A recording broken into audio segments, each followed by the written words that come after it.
Have you ever felt this? You're holding everything together, yet feel yourself slowly unraveling. You give your time, your energy, pieces of yourself bit by bit until you start to feel hollowness echoes within. And still you keep going, not because you are strong, but because silence feels simpler than asking for help. Somewhere along the way, you became the caretaker of everyone's world while losing sight of your own. You convince yourself this is normal, that needing space is selfish, that if you just try harder, love harder, give more, maybe it will all feel worth it. But what if the truth isn't that you're not enough? What if it's that you've been giving yourself away to people who never asked how much it costs you? If that sounds familiar, it's not weakness. It's a sign you need rest, not more resilience. Being strong has a cost, but it's not always visible. It's the silence after you say, I'm fine, the ache behind your smile, the habit of minimizing your needs so others feel more comfortable around you. When you're the strong one, people come to you, but rarely stay to see you.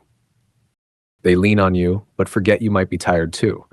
Over time, you start to equate love with responsibility, connection with caretaking, and slowly you vanish from your own life. But strength isn't the absence of struggle. It's the willingness to be honest about your limits. And if you're always carrying others, but no one ever carries you, that's not love. That's imbalance. There is a difference between being supportive and being self-sacrificing, between being kind and becoming invisible. You're allowed to take up space. You're allowed to be held. You don't have to prove your worth by how much you can survive. We often carry what isn't ours, not because we want to, but because we learned to. And maybe, like so many of us, you were taught that love means sacrifice, that your value lies in what you can offer, not in who you are. So you became the one who stays up late to check on others, the one who says yes while silently screaming no, the one who never asks, only gives. And when it hurt, you called it loyalty. When it drained you, you called it strength. When it broke you, you told yourself, this is what caring looks like. But there's a quiet truth most people never say. You don't owe your peace to anyone else's chaos. You don't have to lose yourself to prove that you care. And if that sounds familiar, maybe it's because so many of us learn to equate love with sacrifice. We keep breaking ourselves, not out of weakness, but because we confuse self-abandonment with compassion. We're told that setting boundaries is cold, that saying this hurts me makes us difficult. What if love is not the absence of limits, but the honoring of them? What if real connection isn't built on how much you can carry, but on how honest you're allowed to be?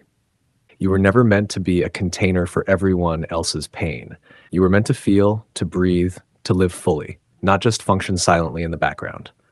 So if you've been stretching yourself thin just to keep the peace, ask yourself, what kind of peace costs you your own voice? Because that's not peace.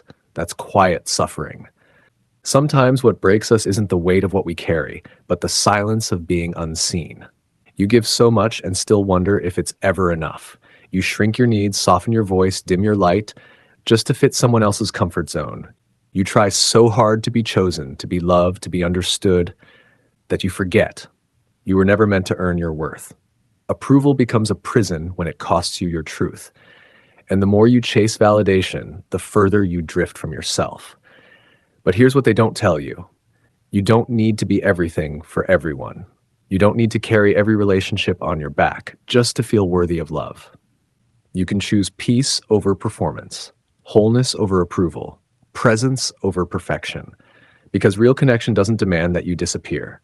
It invites you to be fully here as you are, not as who you think they need. You don't have to abandon yourself to belong. You don't have to keep breaking yourself to be worthy of love. You don't have to stretch your soul to meet someone else's emptiness. And if being yourself feels like too much for some people, they were never your home to begin with. The truth is, the people who truly see you won't only take. They will meet you, hold you, honor your limits, and love the whole of you, not just the parts that serve them. But that kind of love begins with you. It begins the moment you stop apologizing for your needs, the moment you choose rest over proving, stillness over struggle, truth over pleasing. Healing doesn't always look like a breakthrough. Sometimes it's quiet. Sometimes it's saying no without guilt. Sometimes it's walking away. Not because you don't care, but because you finally do. The world may not clap for your boundaries, but your soul will. So breathe. Let go of the weight that was never yours. Come back to yourself. Not the version you created to be loved, but the one who was always worthy. Because peace doesn't come from holding everyone together. It comes from finally letting yourself be whole. So if this spoke to something inside you, something tired, something ready, let it be a beginning. You don't have to fix everything. You just have to come back to yourself. If any part of this resonated, share it in the comments. I'd love to hear your thoughts. Like if it helped. Subscribe if you're on this journey too. And remember, you were never meant to live in pieces.